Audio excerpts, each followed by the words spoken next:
So, welcome to the July meeting. I'm glad you're all here. Everyone on the board is glad you're all here. Thank you for being here. I know that some of us have a long drive to get here, um, Tom and myself included, but I think it's going to be worth it. I think tonight's presentation is going to be a really good one. It's one I've wanted to see for quite a while. And when the club that wanted Georgia only as one of the photography review themes for this year, I thought, with that theme, let's put the theme at the end of the year and let's get Tom come to do this presentation. So I'm very happy that he was cordial enough to come join us and do this. I hope everybody enjoys it this evening. First, we got a little bit of club business. We've got the NG3C shootout coming up on November 1st. Joe, do you have anything you want to say about it, or Well, as you may need to come here so that people on Zoom can hear you, because I think we might have some people that want to do it from Zoom too. So as Travis said, on November 1st will be the NG3C shootout. And for those of you who don't know, that's where it's kind of a competition of photography clubs throughout North Georgia. And I think roughly around 10 clubs usually participate. And the process is you show up on Saturday morning, they announce themes, usually about five. Oh, yeah. five themes, Yeah. 5 themes, and then you go out, do the photography, and come back, pick the best ones, and submit it against the other clubs. And then it's judged by professional, usually professional photographers. Some I know are from the Atlanta School of Photography, et cetera. It's a lot of fun. I've never participated in it myself. I'm told it's a lot of fun, and so I expect it will be. Rick, how And fun is it? It's so fun. It's more fun than anything else you can do fully clothed. there you go. Rick says it's more fun than anything else you can do. So, Bring your clothes on. well, not exactly, but so He's editing for the. Rick will be putting out a announcement, and so sign up or get the people, and then I'll coordinate it from there on. And there will be some coordination meetings and some schedules, and we might make a earlier trip for those who want to go down to. It's located at the square in Marietta, and the photos are limited to Cobb County. So, pardon? The date? November 1st. So watch for Rick's announcement about sign up. Okay? Okay.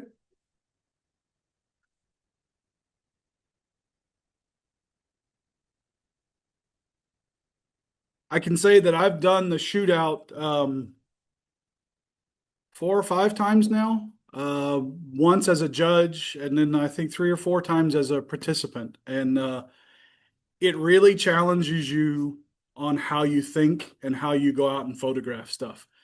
And you're not trying to go out and get an award, like an award-winning wall hanger, awesome, epic lifetime shot. You're trying to come up with something that's creative for the theme. One year the theme was zigzag, and I spent my time looking for zigzags, and I completely missed some of the really mundane things that made cool graphic images. And the winning image that year was of a zigzag tire tread pattern. And I'm like, I walked right past that tire shop with them working all day. I didn't even look in there. So it really changes the way you think about it. And what you'll find is that you'll end up changing the way you think about it the next time you're out in the field doing your own thing. You start to become more creative, and it really is a lot of fun. It's a lot of camaraderie with like-minded people. So once we get the sign up sent out, if you're interested, please sign up. The club pays the fee for each person to participate. There's no money coming out of your pocket to do it, just to get there. And this year it's in Marietta, right? Yes. So it's not even that far away. So no excuses. It's not even that far away. Last year was in Rome, and that meant that it was like a 4:30 a.m. wake up call for me to get there in time. So, all right. So those in here in the room know we're trying a new meeting location tonight. Those on Zoom can probably tell that the video quality is a little bit better. If this seems to work out, we're probably going to continue having our meetings here for the months that we can. We can reserve it up to 3 months in advance, right? Yes, So, how many, we've got it for tonight. just for tonight. Let's go ahead and start it for the next couple because from what I'm seeing so far, I like it. The room is a little better. It doesn't have the bad echo and it's easier to hear. Everyone in the back can hear me better. I know at the Bowen with the really tall ceilings and the huge brick walls, it can get real echoey and I don't have to lug around a 200-foot Cat 6 cable and plug it in and cause trip hazards for everybody that wants to come in. So for me, I like that. We've got a giant 85-inch TV screen in here. That's pretty awesome. I can see it from the back. Everyone in the back row can see all that. Even my little bitty tiny graphic designer print is too small. But so I think it's been a good thing so far trying this out tonight, and I think we're probably going to continue doing that. Rick, you're up. It's your turn. You get to talk.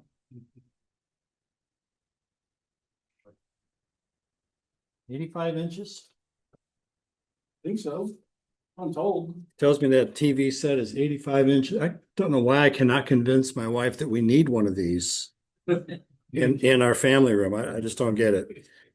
So yeah, the first one up there among our field trips, the next one up is the annual, we do an annual Milky Way trip or astral trip. We've done a number of different spots the past few years. This is a new one for us. Umit from the CPS Club, our resident expert in all things astral, aside from maybe Tom, Umit and I do a little scouting, and we went out and scouted this location. That Star Trail shot was made there, and you notice how washed out it is on the left side. Yeah. There was about a half moon right over here.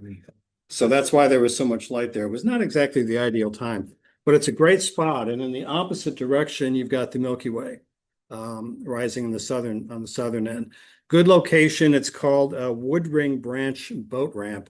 This invitation went out some time ago. There's 20 people currently signed up for it. We can have as many people as we want for this. Tons of parking at this location and plenty of room for us to line up on this little peninsula that juts out into the lake. And on the one side, you've got, opportunity for star trails with an interesting foreground. And in the other direction, you have a similar foreground and the Milky Way rising up. And so this should be good as long as we're blessed with good weather. The trip is scheduled for Friday night, the 22nd. The reason we do that is if we do get clouded out or rained out or what have you, we can always shift to the next night. And even people who work can mostly make a Friday night event, especially that late, because this time of the year, it's not really dark until 10ish. Okay. So, so that is August, right, Arrow? Then we've got, in September, Pat Fahey heads this one up. We do the Japan Fest every year. And this one is going to be limited access. So it's going to be kind of like the one I'll talk about next, but he can only have so many people sign up for it because we get tickets from Japan Fest for our folks. And what we do is we have a little deal with them where we take photos of all their cool stuff going on and their people. And then we share those images back with Japan Fest and they use them in their promotion. So they give us a few tickets, we give them a few photos, it works out nice. And Japan Fest, if you've never done it, is a pretty cool event. So that is September. Chalktoberfest is the field trip for October. Pat Fahey also leads this one, Pat being president of CPS, if you're not aware. He also leads this trip. He does this one every year. Saturday, I guess, is the big day if you're into this. You're photographing the people down on the ground, making their amazing art with colored chalk and all that stuff. And then Sunday, it's still going on Sunday, but it's more of everything's done at that point as far as taking photographs of what's going on there. That comes up October 11th and 12th. That invitation has been sent out. I'm going to tell you that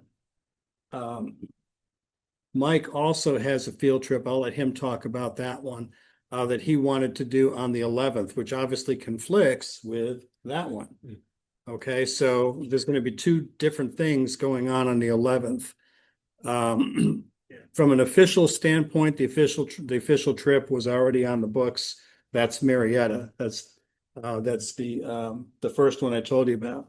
But Mike will be leading this trip too. So those who want to do a train chase instead of going down to Marietta for the Chalktoberfest, you'll have that opportunity as well. Mike, do you want to just go ahead and say anything about that, or do you want to come up after? Well, whatever, I can come out real quick, I gotta get a flyer anyways. Okay, come on up for a second. Talk about.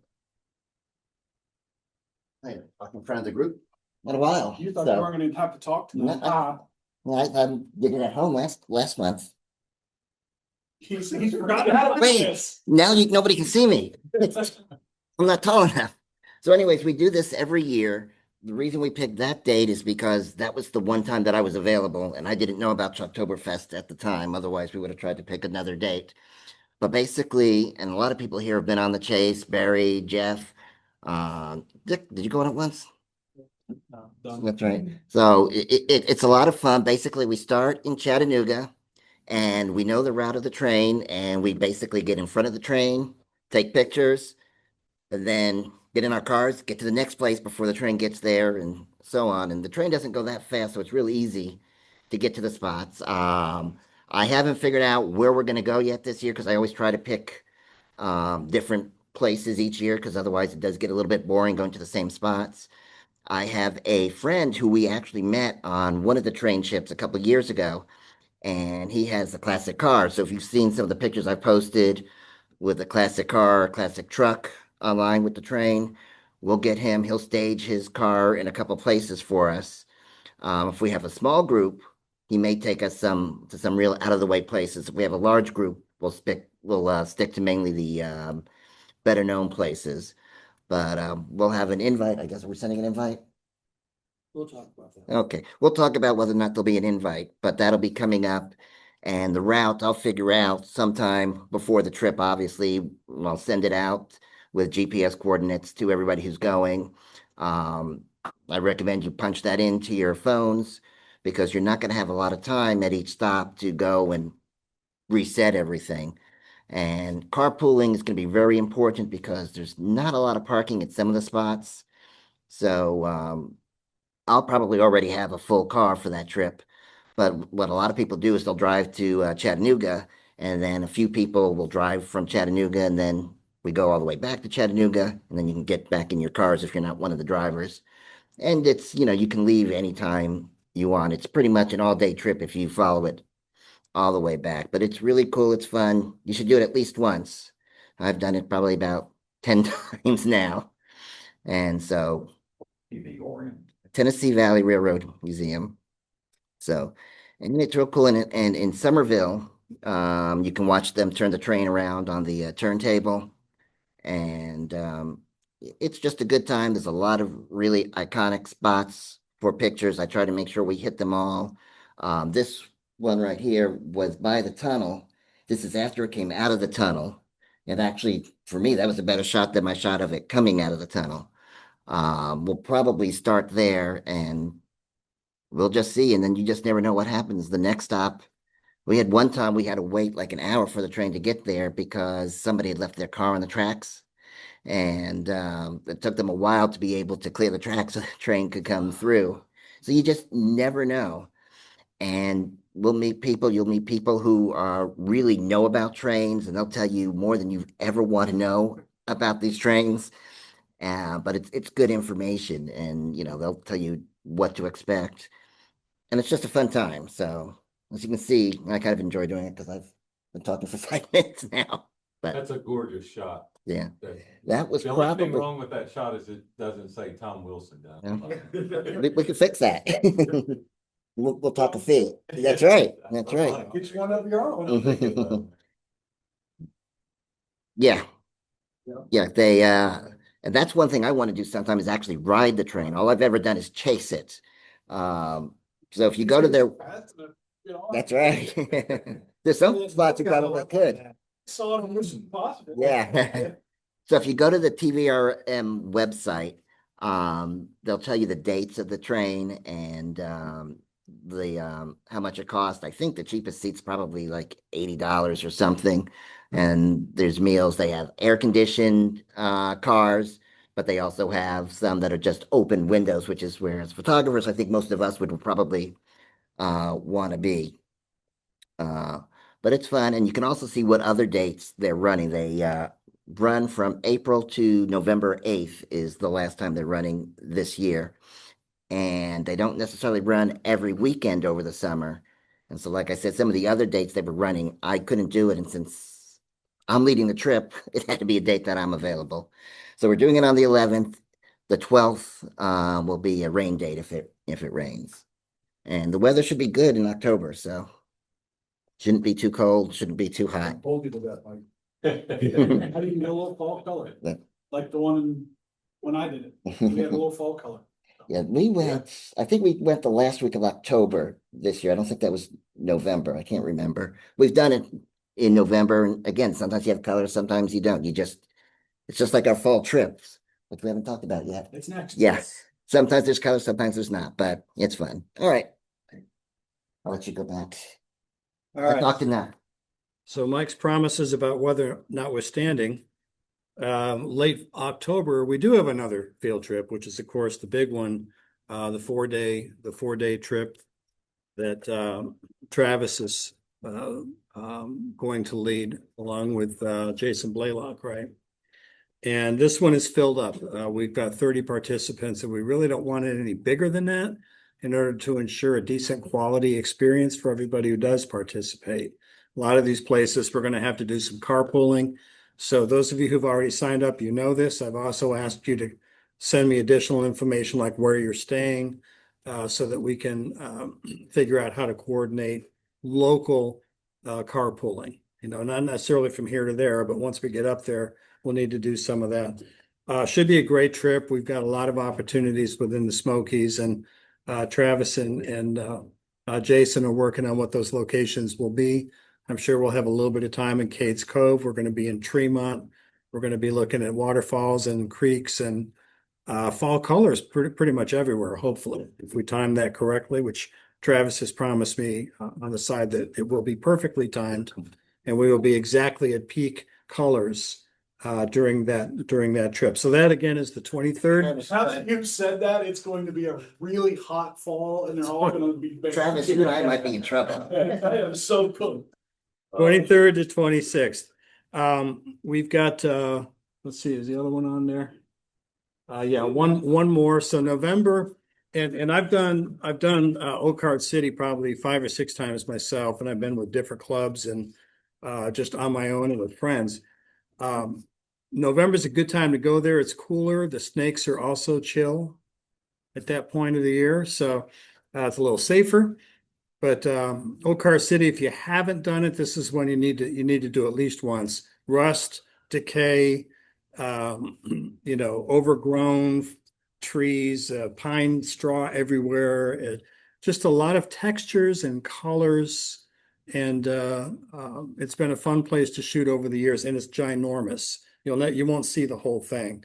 So if you haven't been in a while, but you've gone multiple times, I have a suggestion for you. And this is what I do. Put some kind of a constraint on yourself. Bring only one lens, or decide that you're just going to shoot detail shots. You're just going to shoot hood ornaments and hubcaps or something, whatever it might be. But challenge yourself a little bit by constraining the scope of what you're doing, and then wander around with that camera. One year I went up there with nothing but a macro lens, and I found a lot of really cool opportunities with a macro lens.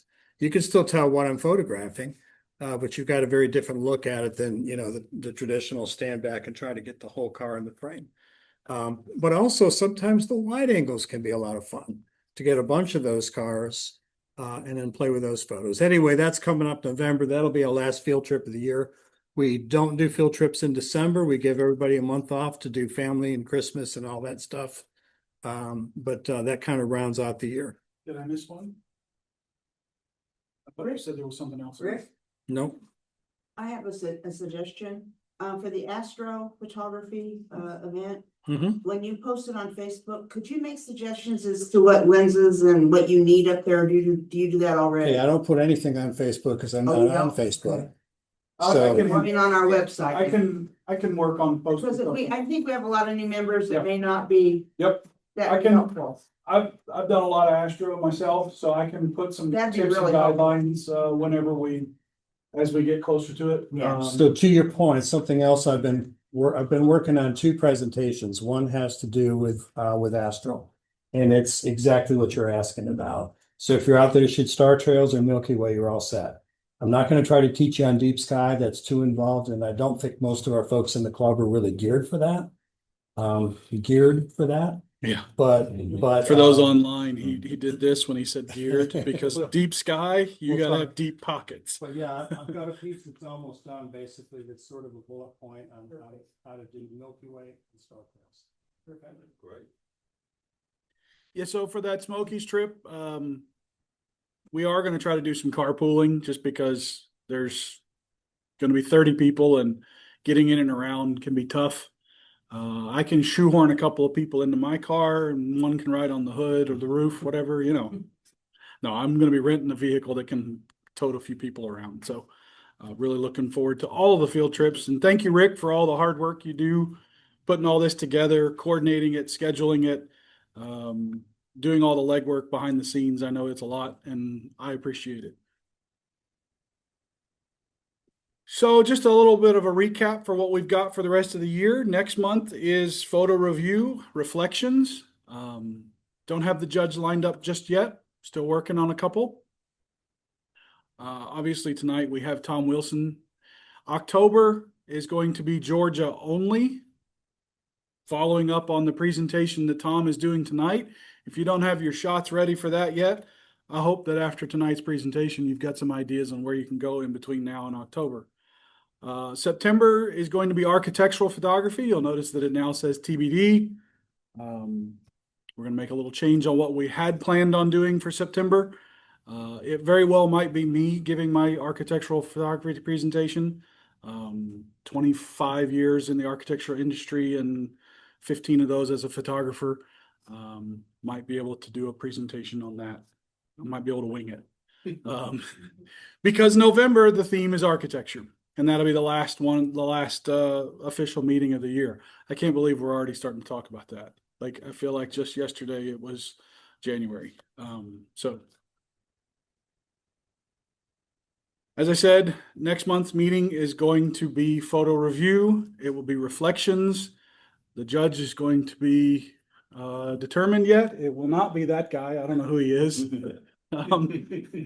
That's what happens when Travis is a little bit loopy late at night and gets into the meta AI about how to create interesting images. It is really powerful. It's scary. All I did was type in, I want a semi-serious professional photographer looking at a screen with an image of a reflection with mid-length messy hair. And that's what I got. Got what you asked for. Oh, wow. That's pretty crazy. I put in like 3 sentences and it spit that out and I was like, perfect. I was going to use a silly clip art image of a judge with a gavel, but that was kind of boring. And it was kind of late at night when I was working on this the other night. So Thomas Chong's brother. yeah, Tim Chong. He might be a good judge. He might be. He might be interesting. Oh, that's really good. Particularly if he's experienced his stuff beforehand. So anyway, so tonight we have our guest speaker meeting. The one and only Tom Wilson is here to present to us on his favorite Georgia photography destinations. I am now going to stop talking and let him do his presentation. Do you have it on like a flash drive or? I have it on my computer. Because I've got as well. Zoom running here. Okay, so it needs to. Um, I do have it on a flash drive. I didn't even think about that until Yeah. just now. So now the Otherwise- thing is that I did some updates on some slides that were only on here, but that's okay. I should have thought about that. Yeah, we'll let's see here. And so It's going to be under, and it should be under, Is it? under y'all's name. No, scroll down below the folders. And it should be, I've got a lot of, keep going to end. There? Is that it? North Georgia? Yep, that's it. I updated it for tonight. Let's see what we are. Yep. We're gonna give Do you have a clicker? I do not. Um, Can I plug in my clicker? you probably can. Mhm. I didn't even think about that. That's my fault, y'all. No. Hi, y'all. Howdy. I am Tom Wilson.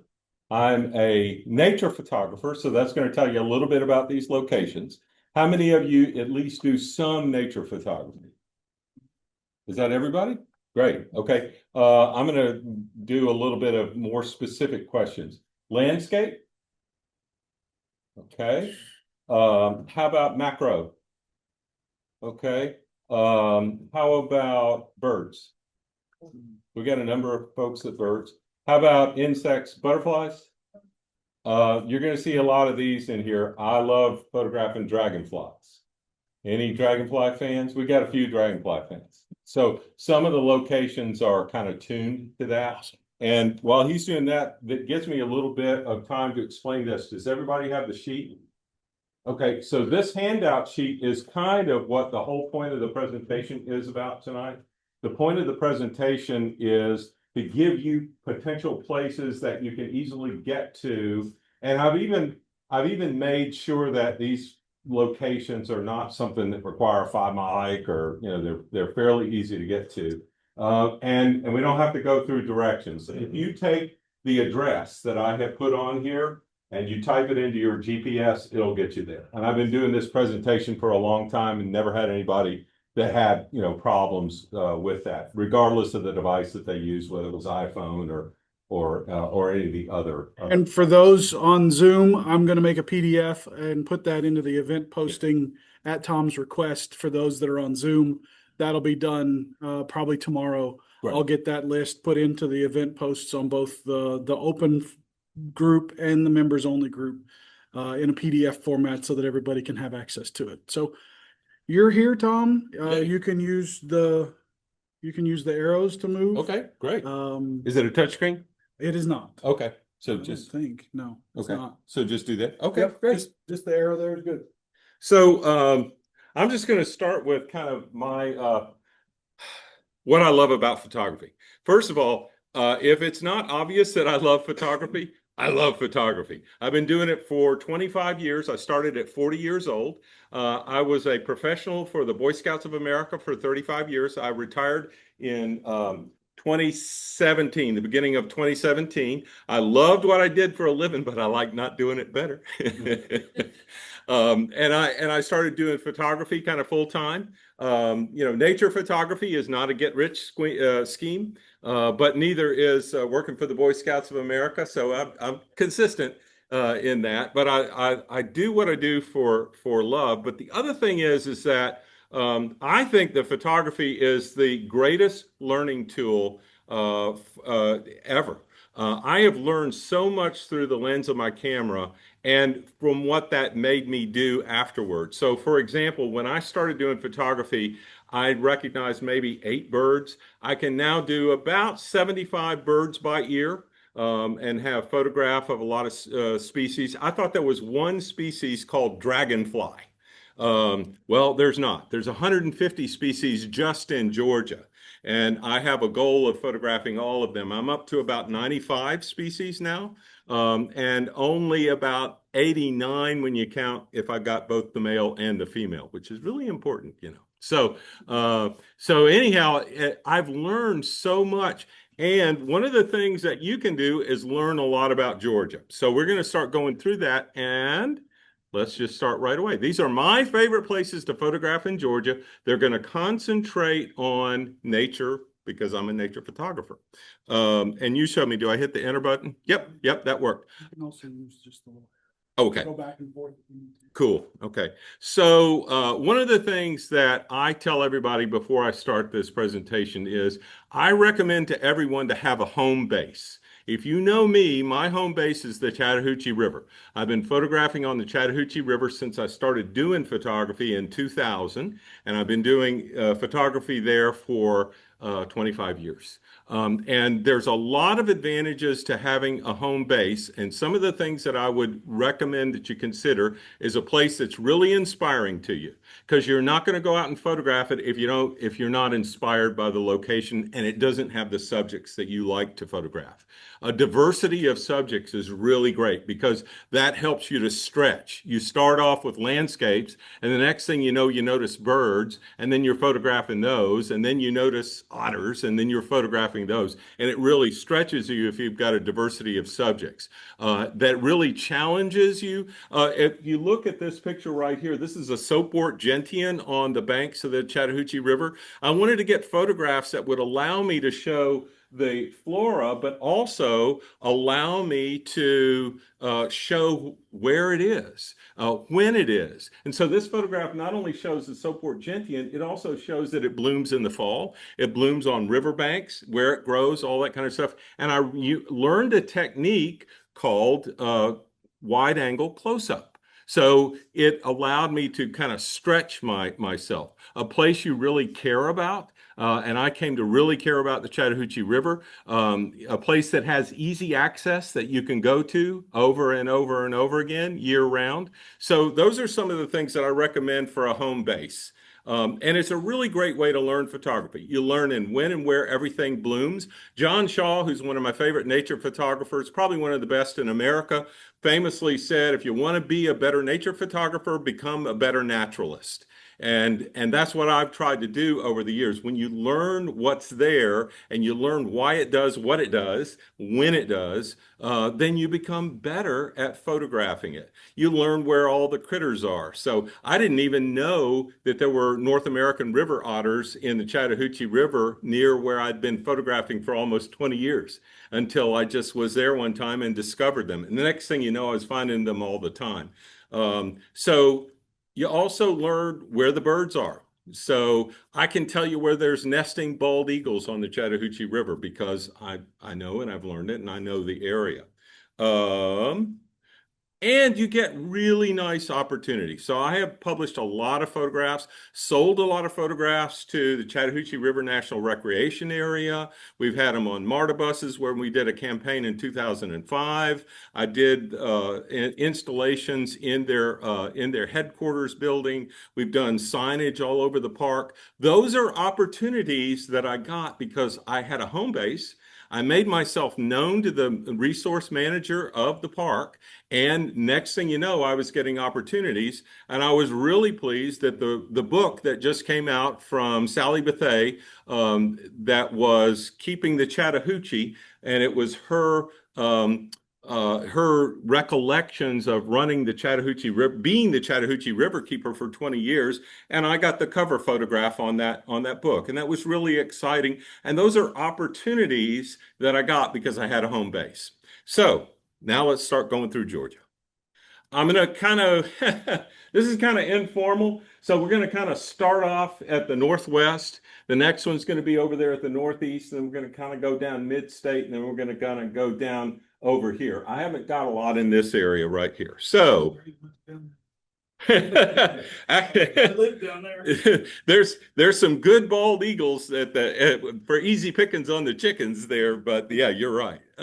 Okay, so let's start up here, but at the Shirley Miller Wildflower Trail, and that gives me an opportunity to get out my wallet and show you something that is in my wallet, and it's right here. So Shirley Miller Wildflower Trail is in a wildlife management area in Georgia. Wildlife management areas are not state parks, they're WMAs. They're run by the DNR, Department of Natural Resources. And the cheapest way to get access to all of them is to buy a fishing pass. You can also do it with a hunting pass and anything else, a lands pass. But the cheapest way to do it has for years been the fishing pass. And I actually have mine on the annual renewal. So it just takes it out of my credit card every If you're over 65, It's free and it's good for life. Yeah, yeah. And now I'm 64. I got my Medicare card in there too, but it's not good until next month. But yes, you're absolutely right. And it is absolutely worth it. And I'm going to mention the locations as I go through that are WMAs. And so you need these to access those areas. Do they challenge you? Do you get tickets? No, probably not. But you know, I told you, I was with the Boy Scouts, so I do things the right way. The Shirley Miller Wildflower Trail, this is at the end of the trail. It's a really neat waterfall. But this place is incredible. Now, one of the things that my sheet that I gave everybody tonight, you'll notice there's a date on most of those sheets. And that's because I'm trying to give you the dates that are kind of the best times to go for the subjects that I have in the photographs and for the subject that I like that site for. Does that make sense? Okay, so this one is going to tell you March 28th.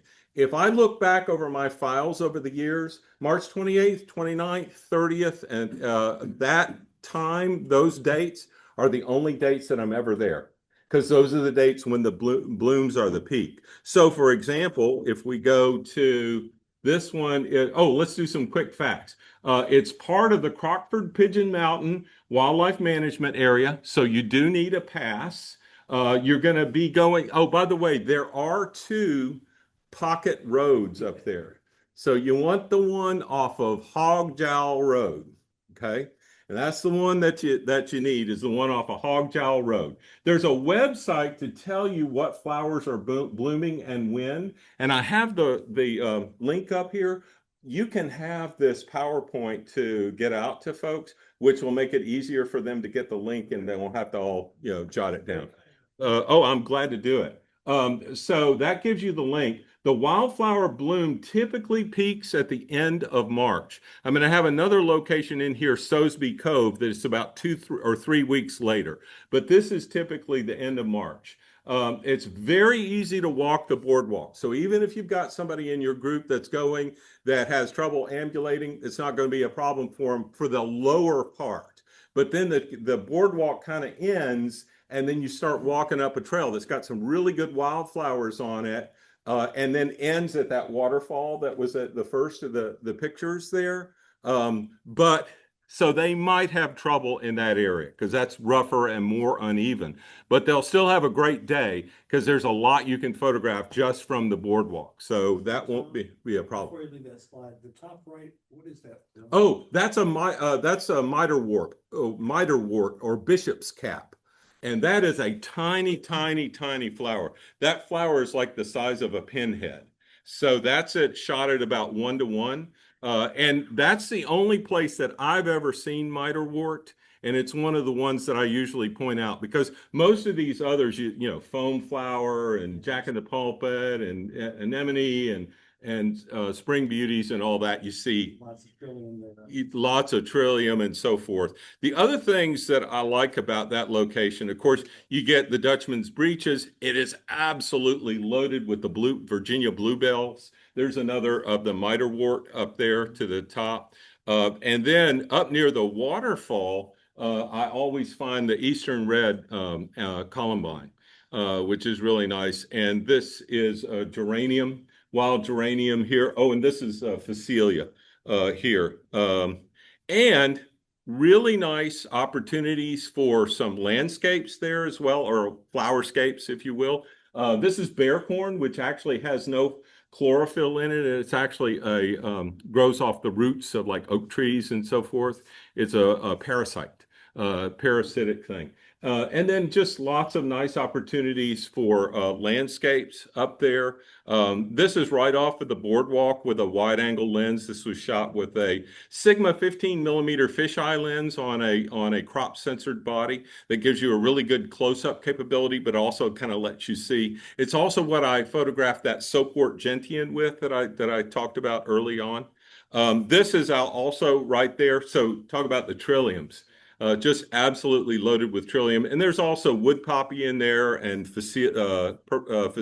So it's beautiful, beautiful spot. Well worth going to, and a really good spot for a spring field trip if you wanted to do that, because you can take a pretty good sized group there. So really recommend it. It is really a grueling hike to the boardwalk. It's at least maybe 80 or 90 feet from your car. So, take water, extra clothing, a tent. No, I'm kidding. This is not a location, this next one, that I would tell you to go to as a single trip, right? But the Blue Hole, and I'm gonna go off the screen for a minute. So that's Hog Jowl Road, and that is the road that goes up to the Shirley Miller Wildflower Trail. And this is kind of the way back to Atlanta. And you're gonna go right past the Blue Hole. Okay. The Blue Hole is basically water that's coming out of Ellison's cave. And it's really, really cool area. Let me show you two pictures of it. So it's not something that's a destination, but isn't that cool? This one right here. Oh, by the way, y'all know Eric Bowles? Yeah, yeah. So that's Eric over there. We went up there one time and got some nice shooting done that day.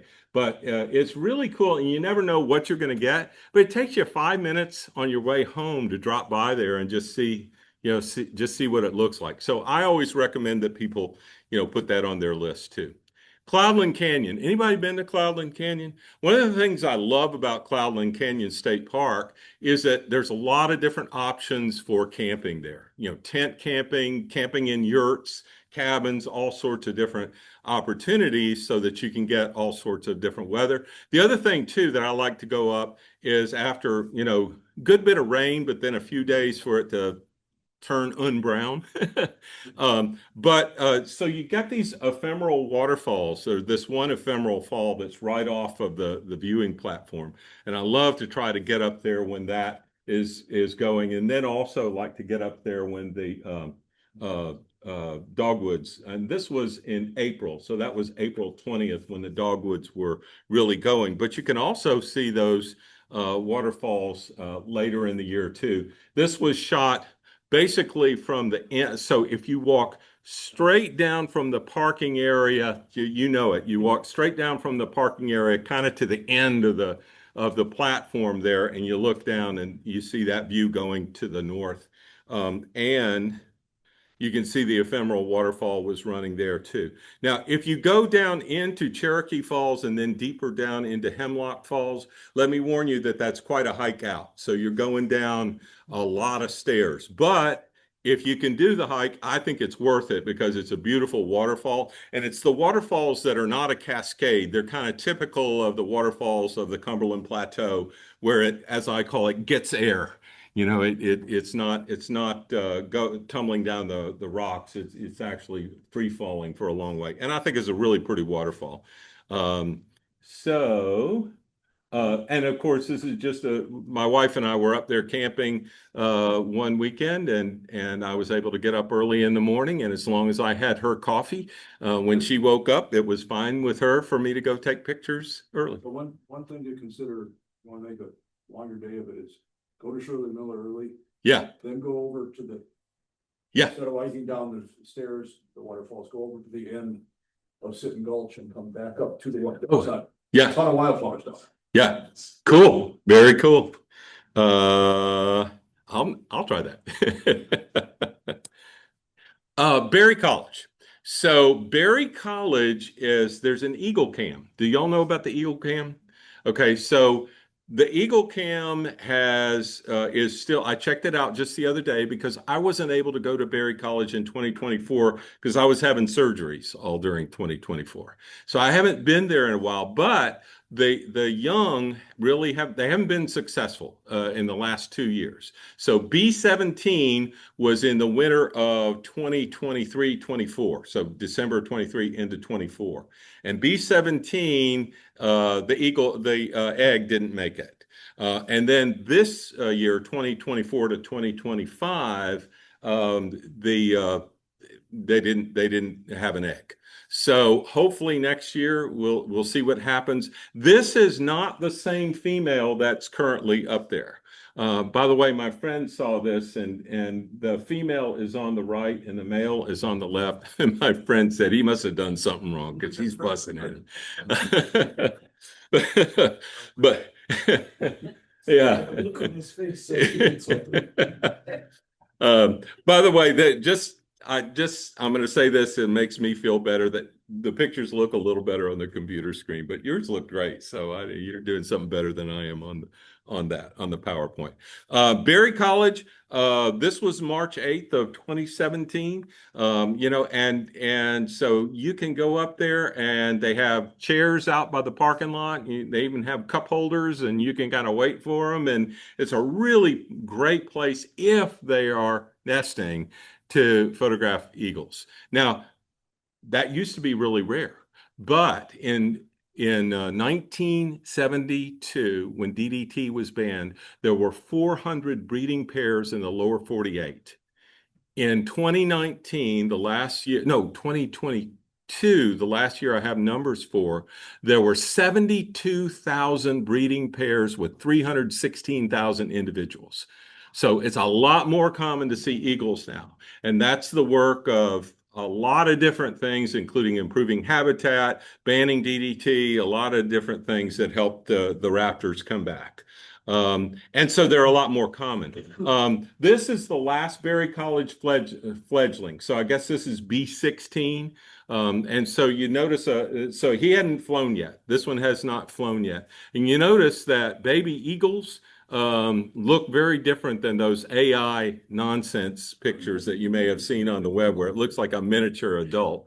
But anyhow, but there's a lot more at Berry College than just the eagles. There's some really, really beautiful, it's the largest college campus in America. And there's some really good things there. I love photographing the old gristmill that's there, especially in the fall when you can get, stuff in the foreground. And the Ford buildings are just fantastic, especially in the evening. And then these lakes are nearby. These are called garden lakes. And so you got a lot of different things, especially in November. So the eagles are often there because they're they're actually there to catch coots. That's the thing I've seen them get most of is coots. But there's a lot of waterfowl there. You see American widgeon here, and you see a northern pintail, and of course, great blue herons are ubiquitous where there's water. Arrowhead Environmental Education Center in Armuchee, Georgia. Who's heard of it? It's a fantastic location for a lot of different types of photography. Once again, this is a WMA, so you need to have your wildlife management, your fishing pass, or whatever you've got to get on those. So there's, you can see right here some of the diversity. So you see yellow-crowned night heron, lancet clubtail, and over there to the right, southern spreadwings. And this is it. It's an old fish hatchery, but it's no longer operated as a fish hatchery. It's operated now as a wildlife area, a WMA. The lakes here, Arrowhead Lake here. Well, first of all, let me show you something. See how that looks like grass? That's because this Google map is old. It's actually now gravel, and so that's where you park. Is right there. And then I typically walk around this lake right here. This lake is really, really good for a pretty rare dragonfly, which is a flag-tailed spiny leg, which you're going to see a picture of, is a gorgeous one there. Also, this is the only location in Georgia I've seen a unicorn clubtail, which you'll also see a picture of in a minute. There's a whole different type of or set of species up in this area, like at this little jut right here, I always see two-striped forceps tails, and also I see flagtail spiny legs up there. Here's some of the different species. Unicorn clubtail, extremely rare. Flag-tailed spiny leg over here to the right. Two-striped forceps tail. You can see why they call it a forceps tail right up there. It looks like a forceps. So birds galore. So everything from eastern kingbird, yellow-crowned night heron, orchard oriole, all sorts of stuff. All sorts of behaviors and interactions up there. And most of these pictures are taken along these old ponds here that are kept, so like some of them are kind of dry, some of them are kept wet. So you have all sorts of different types of habitat. And the Lovejoy Creek runs right down here. So you see a lot of different critters in there, a lot of birds in there. Almost always have common yellow throats there, yellow-breasted chat, a lot of really good bird species up there. So I highly recommend that location. It is a good location for a group trip, I think. Insects of many, many varieties, everything from the crab spider up here to hoverflies over here to robber flies, just tons of different things. Butterflies galore, variegated fritillary, American lady, skippers, all sorts of different varieties there. Now let's go center over to the northeast of Georgia for these locations. Soseby Cove. This is the one that it's at about 3,400 feet elevation. Who knows where Vogel State Park is? Okay, so Soseby Cove is just up 180 from Vogel State Park. It's a real easy walk to get to it. It's a nice figure-8 loop trail that goes around there. Some of these poplars are over 100 feet tall. One of them, I think the biggest, is like 21 feet in circumference. It's a high-altitude poplar cove. It's really fantastic. It blooms about 3 weeks later than Shirley Miller Wildflower Trail or the Pocket. This is shot with a 15mm fisheye. I wanted to get a picture that showed kind of the whole story of spring ephemerals in one picture. So I used that to get, the trees that are part of the story. They're not fully leaved out, sunlight hitting the forest floor, etc. That's one of the reasons I like to shoot with wide angle macro. It lets me kind of tell more of the story. So you notice the Dutchman's breeches there. Like I say, I think the breeches were on the 18th. And I think that the showy orchids were on the 12th. So, it's running later. Now, I've never seen showy orchids over at Shirley Miller. I've only seen them at Soseby Cove. So you're not going to get them there. Just another shot of showy orchids up there. Helton Creek Falls. So remember we talked about where Vogel State Park is? It's just on the other side of 12919. And so you go down there about 2 miles, gets to be a gravel road. It's really kind of a sad story, actually, because I remember the days when you couldn't see the waterfall from the gravel road, but those hemlocks were all killed by the hemlock woolly adelgid. It just wiped out in that area. But the waterfall is still gorgeous. This one was from 2010, I believe. And then this was more recent. This is in 2017 on a really pretty fall day. And I guess there's some of the hemlocks down there. Again, this is in I believe September. And that insect is about that long. So that's another example of how you can make some nice photographs with the wide angle macro kind of shot. It's not recognizable as that waterfall, but it is recognizable as a waterfall. So I think it helps give a little bit of context to it. Vogel State Park, one of the reasons that I talk about Vogel is it makes a good home location if you want to camp somewhere that you can hit all these other 2 spots. So the other 2 spots I just talked about. And these photographs were all taken at Vogel. So there's the Trahilta Fall. I think I said that right. And say it for me. Tralita. I always say Trahilta, but it's Tralita. Yeah. And I'll probably next time I give this presentation say Trahilta again. But anyhow, it's a nice waterfall. It's kind of hard to photograph because you're so close to it because the stairs that go down next to it, but it's still worth doing, I think, and playing with. And love to get the flame azaleas and a lot of opportunities to get flame azalea there. I included this map that includes the locations of the other places we talked about. So there's 19, there's 180, and so here's Soseby Cove here. This is Vogel here, and then this is Helton Creek Falls here. So they're all doable in one trip. And certainly if you stay, at the state park, it makes a good camping weekend. So this is one that maybe nobody knows. It took me a long time to find a good view where you can see Brasstown Bald from the base to the top. because there's a lot of places where it's blocked. There's one place that you can see it, that's a golf location, but you got to pay to get in. I mean, it's gated, so you can't get in there. Well, this is Town Creek School Road, and it is right off of, there it is, right there. It is right off of 180. So here's 180.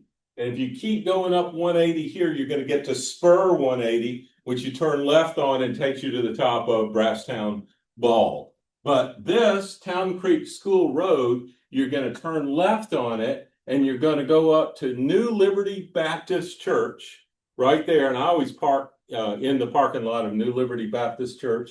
And then Fane Branch Road, if you look this way, you're looking at Brasstown. So I'm going to go back and show you the pictures. And with that to kind of, so that picture right there, you see the tower on the top of Brasstown. One of the things about it that's really cool, you know, this was November 2nd. I could get fall down here progressing up the mountain and then get the nice rime ice or hoarfrost on the top. And so you get that nice progression. But that's looking right up there, up that direction that I showed you. And that's right on Fane Branch Road. And it's not heavily traveled, so you're not going to have to worry about, you know, a lot of cars coming. You will see cyclists up there, especially if you're up there in you know, good warm weather, because a lot of them are on that road. And I saw a bear running down that road one time too. Great. Of course, I was in the car, wasn't able to get out. Get out. He was gone. Okay, so Brasstown Ball. Who hadn't been to Brasstown Ball? But I have to mention it. So y'all been to Brasstown? Okay, so Brasstown is a really good. Do you ever do Milky Way shots up there? It's great. Yeah, great location for that. But I love to get up there. When I get up there, I love to get up early in the morning and get up before sunrise, because pre-sunrise is the time to be there. I usually like to get there before nautical twilight, which because, you know, all the great light is coming at that time, especially, you know, in the fall where you get the sun coming in the side and you get that nice directional light that gives you some really cool images. This was actually December 24th of 2007. Y'all see that little peak right there? That's the mountain on the atmosphere. So there's the Belt of Venus light there. Belt of Venus light is basically the Earth's shadow. So that's Earth's shadow down there. And then that's refracted sunlight up there. That's where you get the magentas. And then this peak is actually, now, it's a lot more pronounced from the pictures on Mount Everest, but for a little 4,700 foot mountain, it does pretty well at putting its shadow there on the Belt of Venus. And this is looking north towards Hiawassee early in one morning in 2018. But it's not just about landscapes up there. It's also about what's up there on top of the mountain. There's lots of warblers up there. There's Canada warblers up there. This is chestnut sided here. I haven't been lucky enough to get a Canada warbler, but I will one day. And so there's good stuff up there. Mulkey Gap. Who knows Mulkey Gap? Anybody know Mulkey Gap? Oh, you're going to love Mulkey Gap. So Mulkey Gap, Forest Service burned these plants a couple of years ago, but they're coming back now. They burned them at the wrong time. They burned them after they were out of the ground. When you burn an area, it's supposed to be before, but that's not really what they were trying to protect. So it's not really their fault. But anyhow, Mulkey Gap is within about 2 miles on the Zell Miller Parkway of Blairsville. So you're going up and it's on the right. You just put that in your GPS. Mulkey Gap is a trail, and it's going to take you to the trailhead. And you park at the trailhead. You go up no more than 150 feet, and you're going to see them. And let me tell you, look at that. I mean, it is the biggest cluster of pink lady slippers that I have ever seen. So and it's absolutely worth doing. Now usually I'm up there like May the 2nd through May the 10th. Let me see. I think I've got the date on here. Did I have it on here? Do I have it on the sheet? Yeah, May 12th. May 12th. Okay. So sometime like 10th, 11th, 12th, somewhere in there. Edit that now. Y'all may know about this, the Dahlonega Butterfly Farm. Do y'all know about the Dahlonega Butterfly Farm? Yeah, I won't go too much into it, except I want to say this. Not only, so my favorite thing about the Dahlonega Butterfly Farm is that it's native butterflies. And it also encourages people to do native planting. And native planting in your yard does not only a lot of things for the environment, but it also does a lot of things for your yard as a photo studio. Because you'll start, not only do you have flowers now to photograph, but you also have a lot of pollinators. And I'm not just talking about butterflies, but all sorts of pollinators, thread waste wasps, you name it. Even click beetles, believe it or not, the adults are nectar consumers. So you really get inspired, and you can learn a lot from the staff if you ask them questions about what the plantings are there and what they tend to attract. My wife and I were up there just about a week ago, and they were fantastic. And, it's such an exorbitant cost. It's all of $8 for seniors to get in. So it's really worth it. And we spent a great day there. Okay, Black Rock Mountain State Park. Y'all probably know that one too. I think it's one of the greatest overlooks in Georgia for morning photography. And I'm not going to spend a lot of time on it. I'm going to go over the border into South Carolina and tell you about the Bull Sluice on the Chattooga River. So this, you can see the parking area here. So this is 76 going over the Chattooga River. And then right after you get across, there's this huge parking area. The reason that's there is that this is the takeout of Section 3 of the Chattooga and the put in for Section 4 of the Chattooga River. So there's a lot of capacity for parking.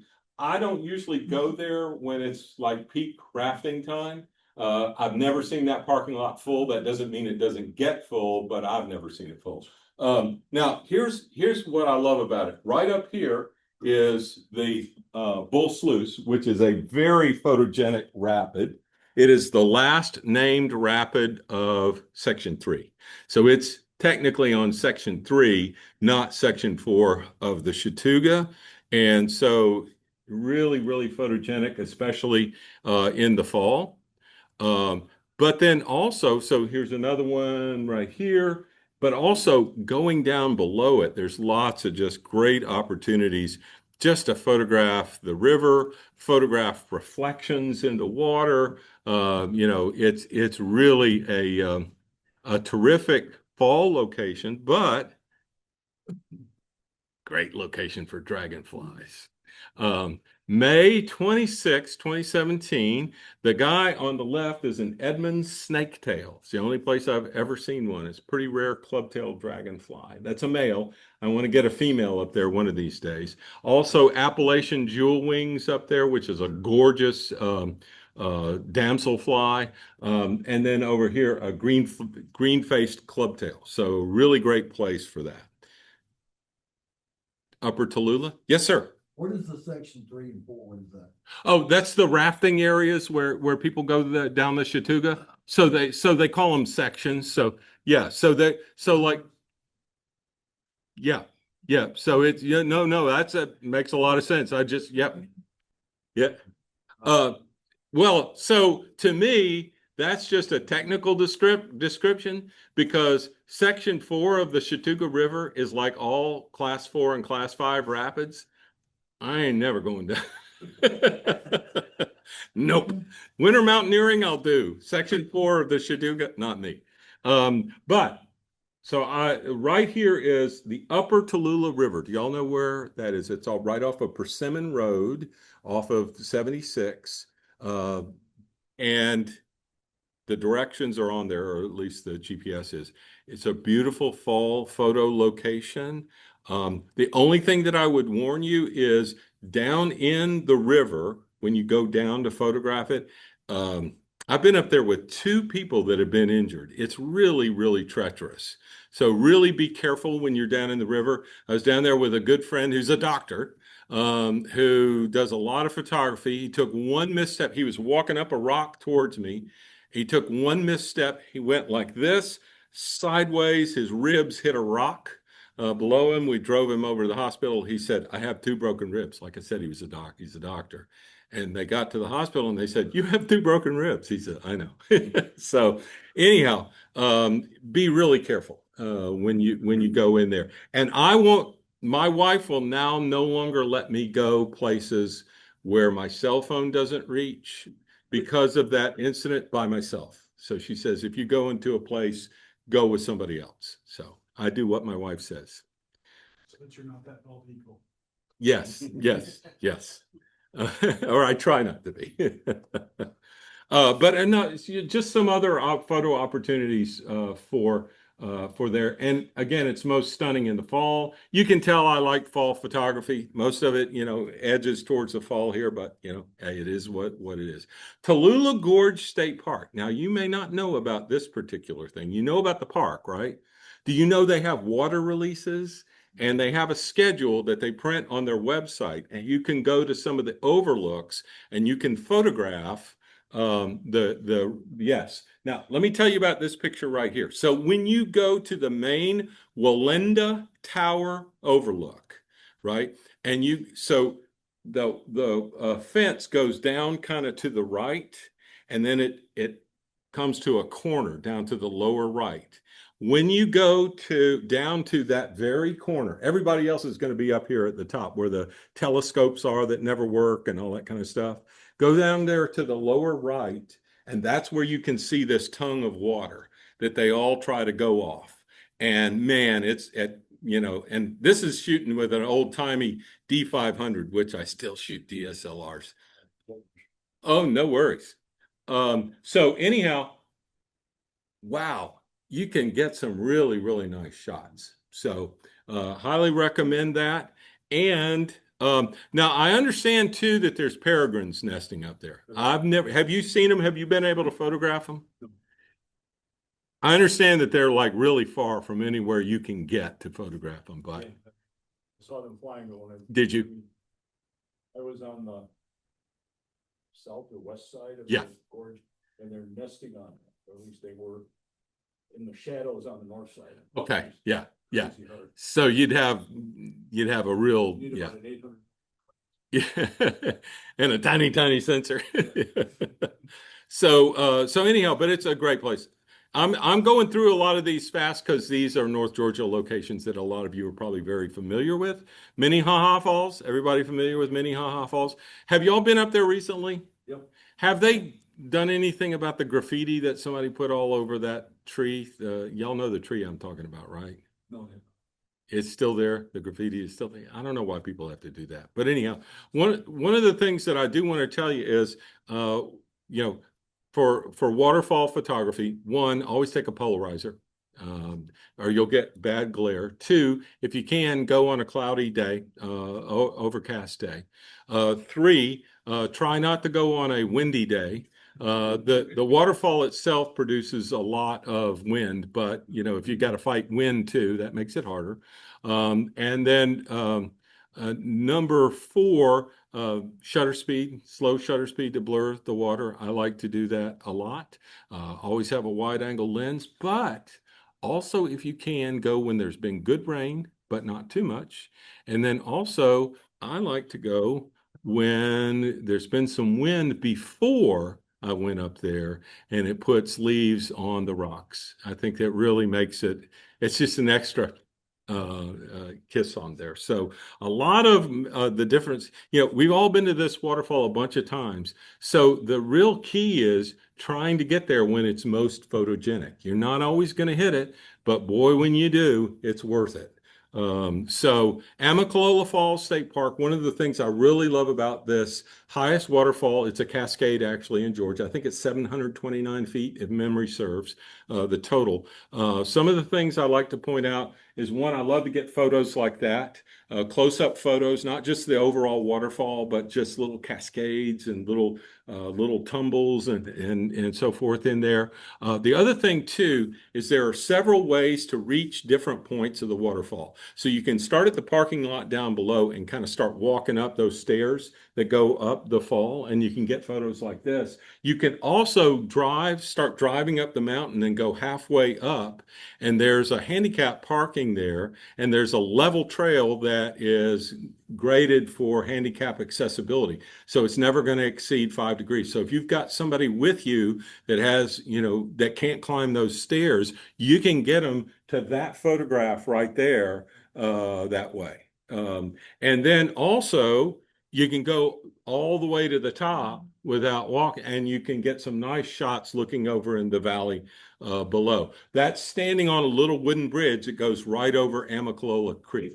So just some ideas about it is, I'm sure, a familiar waterfall to you, but just some ideas about going there. Amicalola Creek down below there, several miles below Edge of the World Rapid. Have you all heard of the Edge of the World Rapid? So you go down there. Now you can also photograph kayakers down there at the Edge of the World Rapid, but it's just a very photogenic location. Man, I gotta figure out what you figured out about the pictures. So JJ Bielo Park. So you might say, JJ Bielo Park. Wow, that's a soccer park in Cherokee County, Georgia.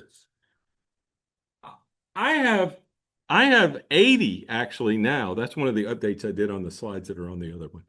80 species of dragonflies, birds, butterflies, everything else there from walking there over the years. The reason is that when you go around the back of the park, look at that. I mean, that's just some of the species that I've got there. That's a comet darner right there, which is really, really tough to find landed. But this is it. It's off of Drew Cameron Road. I park right here and I walk around the trail this way, and it takes me down by the Little River. And that whole section right there is just loaded with, I've gotten Carolina warbler, Kentucky warblers there. I've gotten just all sorts of great species of birds in there, gotten great species of dragonflies in there, butterflies. It's a fantastic location. Yeah, I may not want to take a trip there, but if you're ever in that area, you might say, I'm going to go check it out. The best time to go there, in my opinion, is really May through September. There's some really, really good dragonflies there too. There being some ponds really close to the parking lot. That has what's the technical term? Eutrophication. That has kind of grown over now. And so I haven't seen a lot. I used to see green herons there and other wading birds. If I remember, smaller egrets there I'd seen, but I haven't seen anything like that in a long time. I also used to see barn swallows there. I used to see a lot of barnies there, but I have not seen. But now I do see really good birds. Like every time I go, I see indigo bunting, so white-eyed vireo, common yellow throat, some good Kentucky warbler, Acadian flycatcher, blue-gray gnatcatchers. So I do see some really good bird species there as well. Yeah, actually, so as you go in, so right in this area is where I always see the white-eyed vireo, the indigo bunting, and right in here, that's that old pond I think you were talking about. Yeah. And right in here, but doesn't look like that anymore. It's now all bulrushes. It's all cattails. But that's the area that I always see the common yellowthroat, and I also see a lot of eastern kingbirds there. I almost always see eastern kingbird there, so it's a good location for that. It's been a few years. Yeah, I think it's really worth it. Now, it's great for me because it's 15 minutes from my house, so I can go there and accumulate, a lot of species. But if you're ever in that area, I think it's worth visiting. Mountain Park Lakes, it's called Lake Cheerful, is kind of the main lake there, and it's It's easy for me to get to. It's a place that a lot of not a lot of bird photographers would think to go to. I've seen bald eagles. I've got a picture of one there. It's a 4 year. And that's kind of a recent one. Yeah, and so, what I love about it, and this kind of goes back to what I was saying earlier about have a home base. I can be there in 10 minutes. So I can say, oh, it's going to be a beautiful morning and ride up there and have my camera on the tripod in no time and have some nice shots. And so I would say for each of you, find a place like that that works for you. That's good looking. Park near, this is west of Roswell. It is, yeah. Yeah. Yeah, it is. Yeah, we've lived there for 38 years now. So we're not in Mountain Park. We're over more towards Woodstock, but it's not far for us. But so right here, and one of the things I always make the point about this picture here, people say, I'm not going to take that picture because it's muddy water. Well, you know what? See the whiskers right there? One of the things that North American river otters do is they use those whiskers in water that is murky to find prey.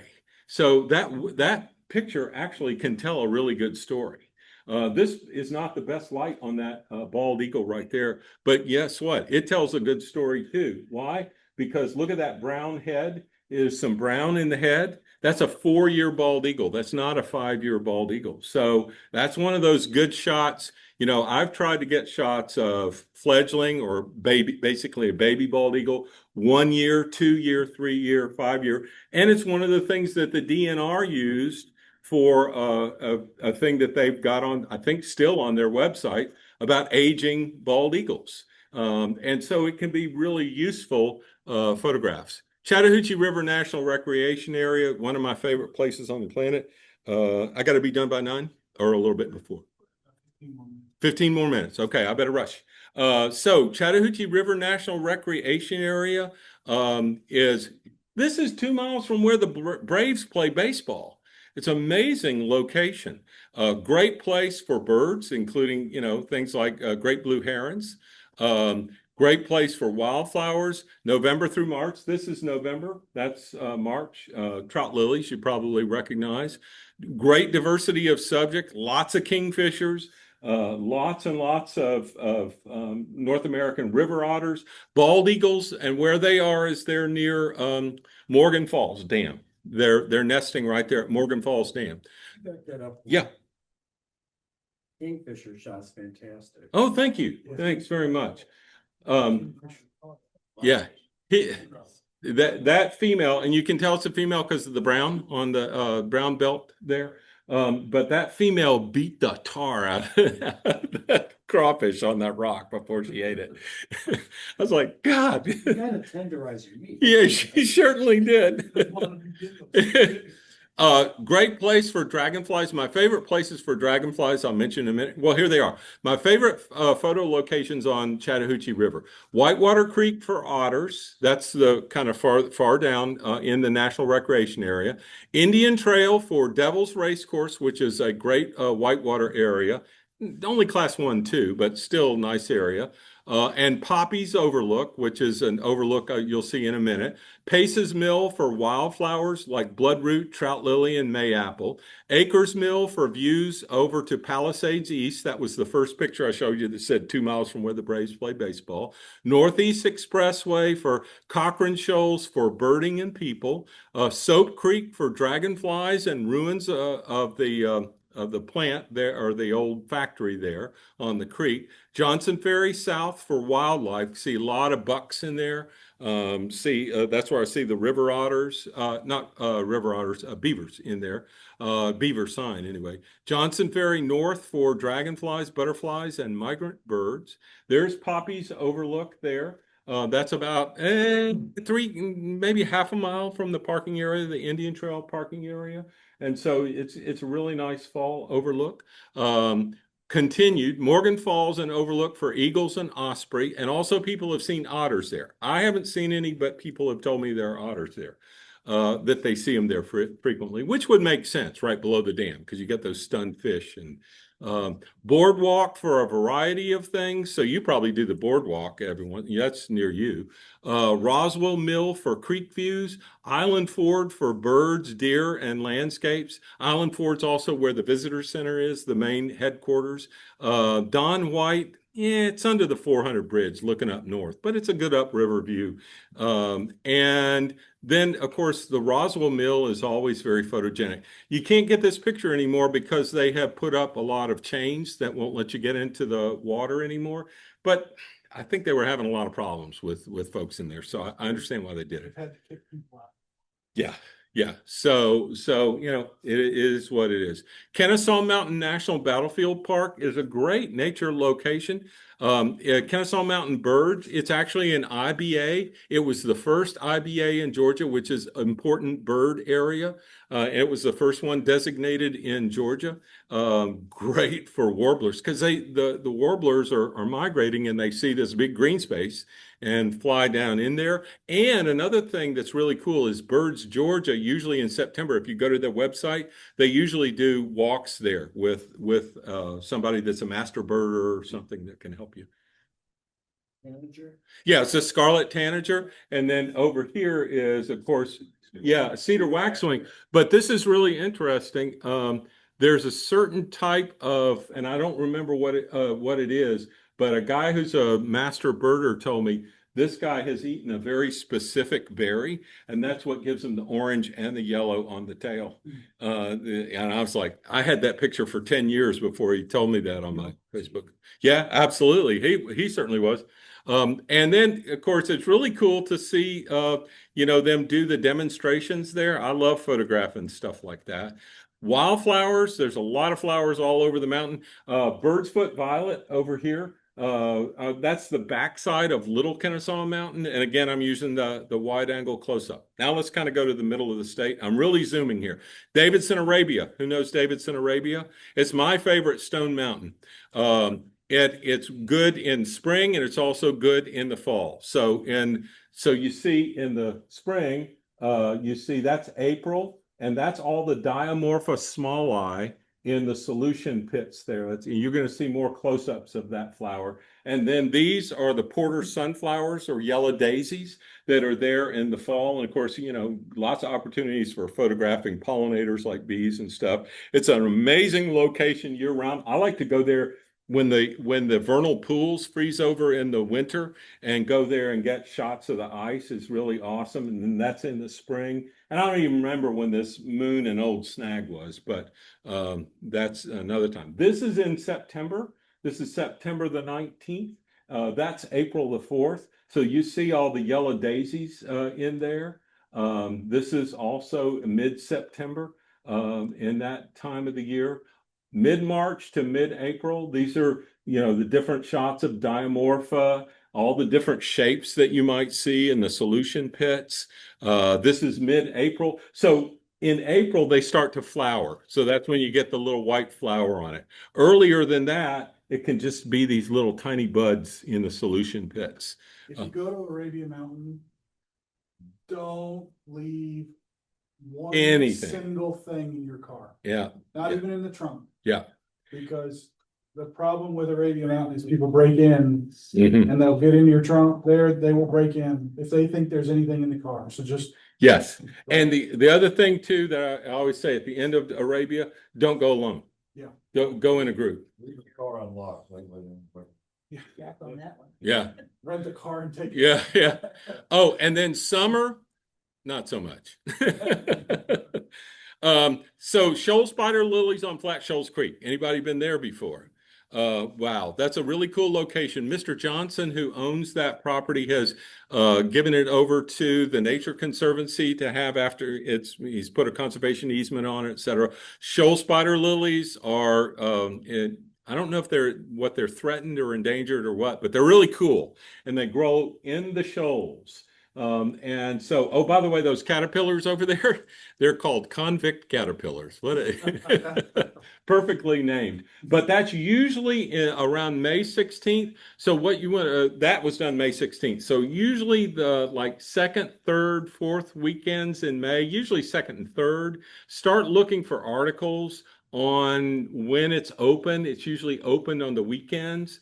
And they actually, Mr. Johnson will put out like old tennis shoes for people and walking sticks for people to use as they walk into the water and stuff. It's really cool. It's worth going to. McIntosh Reserve on the Chattahoochee River out in Carroll County is a really good place for really nice light because of the way the sun comes up over to the river left, actually looking down, river left, and then shines into those trees over on the right, and it's just gorgeous. It can really be good. That's in the fall. Newman Wetlands, I confirmed this the other day with Danielle Bunch, who's the director there at Newman Wetlands. They have a really good boardwalk for turtles and dragonflies and all sorts of wetland kind of species. But you also can go to the E.L. Huey ponds. You used to be able to, what these are is these are constructed ponds for water treatment. Water management, and it's Clayton County Water Management. By the way, I actually in 2010 got a scissortail flycatcher there. Can you believe that? In Georgia. But so here's when you can go. So you can find this on their website, but you have to have a wildlife viewing permit to do that now because people apparently went there and mistreated their staff and they just said, okay, we ain't going to have it anymore. So now you have to buy a permit and then you can only go during those viewing times, but it's worth doing. I've gotten lots of different species there. High Falls, anybody seen the sign right off of 75 going south? About 25 miles north of Macon. It's worth the 1 mile that you have to go off of I-75. First, it's the Towaliga River is what it is. It's a really pretty waterfall. You might be able to see the bridge in the waterfall right there. It's hard to get that out of the photograph. It's also hard to get a photograph there where you don't have shadows here in the foreground in the morning light, and then you don't have great afternoon light there. So it can be kind of challenging to get some good shots there, but it's still worth going because of a lot of diversity of subjects that are there. Spruill Bluffs used to be a state park. It's on the Flint River, and it's a really, this overlook isn't as nice as it used to be. This area up here has all been cut.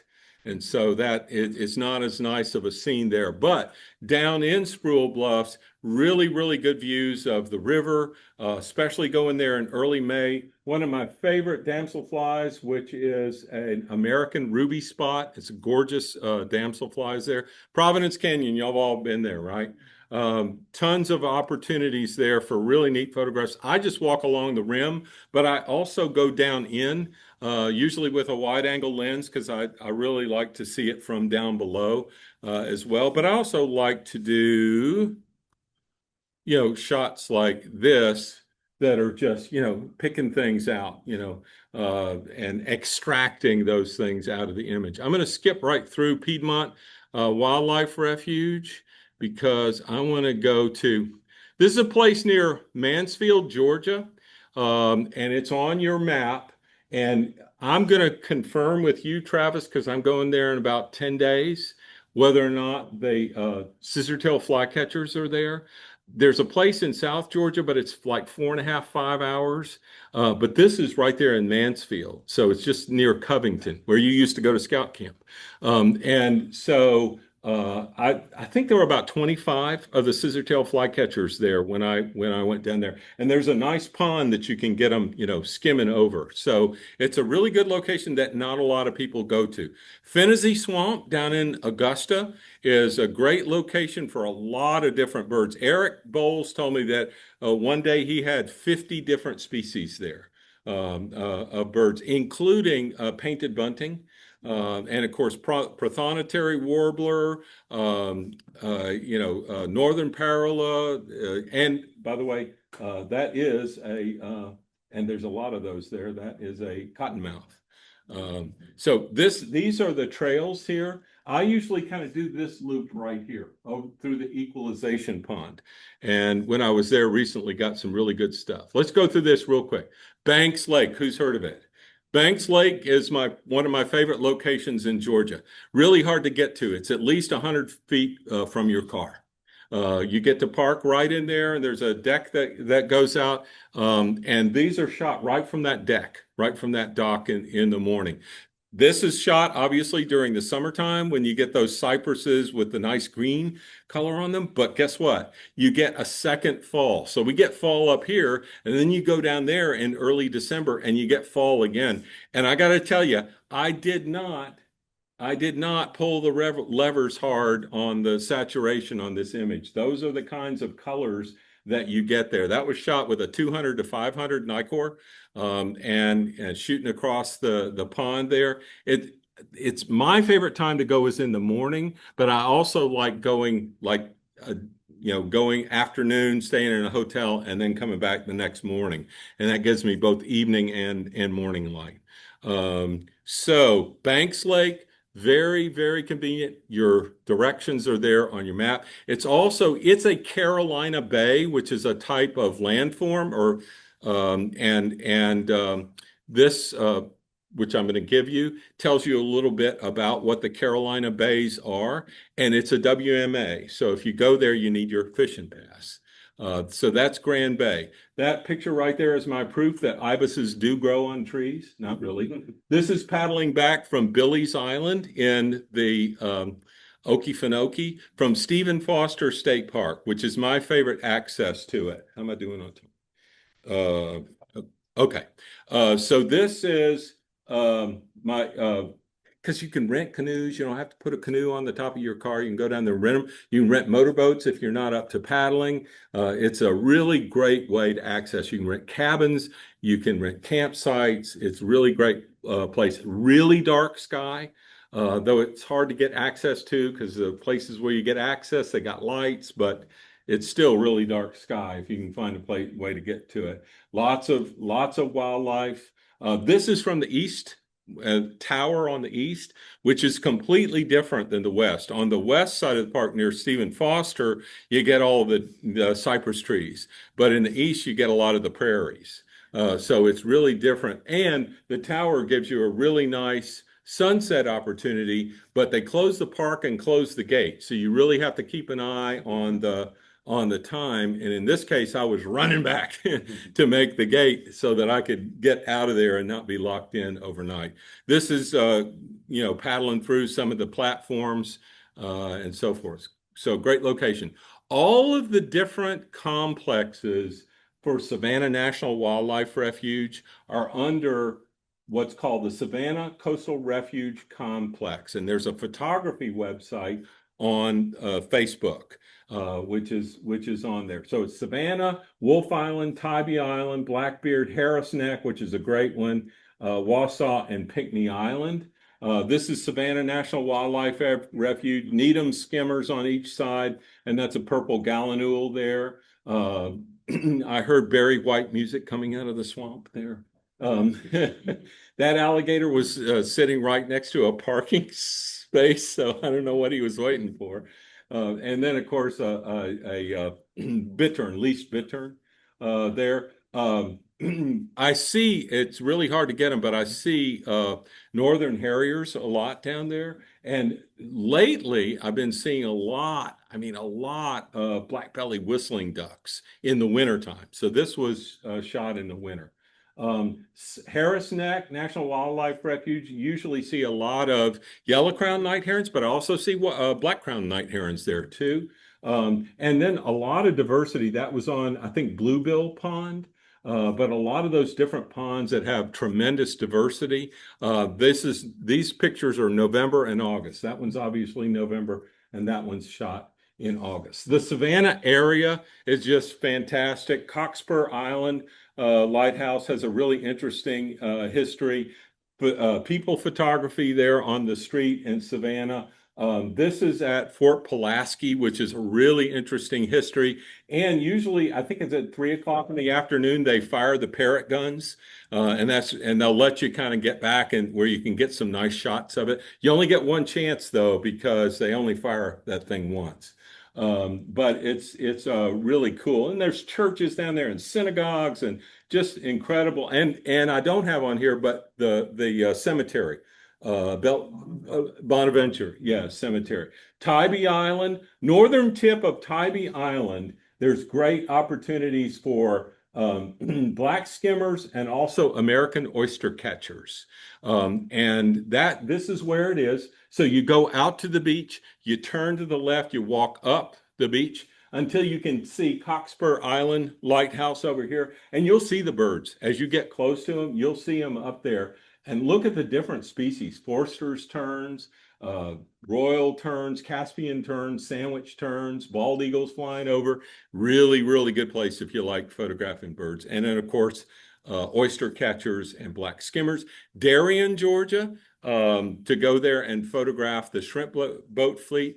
It's still there, even though the industry's not doing its strongest ever, but it's definitely worth doing. Cumberland Island, another important birding area. This is something that goes back to what I was originally talking about, making connections. So my connections at Chattahoochee got me connections at Kennesaw Mountain Battlefield Park. And I did a really good job for them that had a nice paycheck to it. And I made a really good relationship there. And then I wanted to go photograph Cumberland Island, but it's hard to get to. So I talked to the person there who I'd met through the Chattahoochee, and she talked to the people at Cumberland Island, and they needed photographs done for their museum. So I bartered them I would do the photographs if they would provide me a campsite. They provided me not only a campsite, but a golf cart and keys to the van and keys to Plum Orchard Mansion, which they wanted me to go up and photograph interior shots for them. And my pictures I'd put it on the other one. My pictures ended up on the St. Mary's Museum for Cumberland Island. So that whole thing about a home base, it really, really makes a lot of sense and really can get you a lot of things. One final thought, which is this: planting in your own yard, planting host plants and also nectar plants can really yield you a lot of photographs. Plus, you're helping the environment. Feeding the birds can be a great way to get some really cool photo opportunities. And then you set up your own little studio out there where the light is exactly what you want it, and your location is where you want it, and the perches are where you want them. And so that's my final favorite location in Georgia, my yard. And your yard can be your favorite.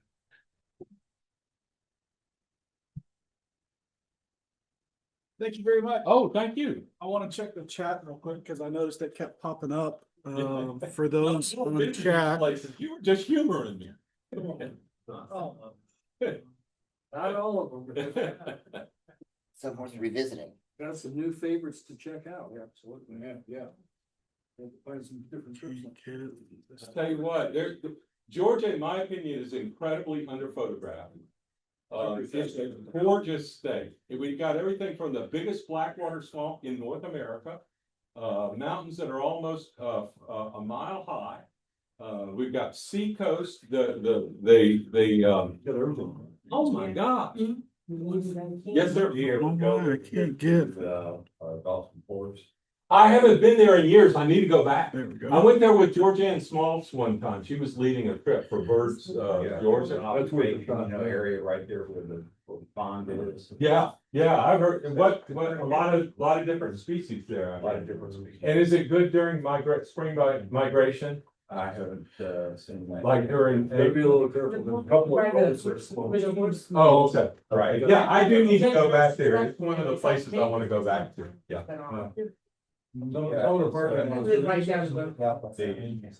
Yeah, I haven't. Actually, they're so Dawson Forest is called. Nothing but praise. So thank you very much. Oh, thank you. And For everyone on Zoom, thank you. You're dismissed. See you again next month. hey, I really appreciate y'all. Thank you. Yeah, thank you very much. And thanks for having me. It's just a lot. See in there. So. Well, that's your sound. You get it recently. Water.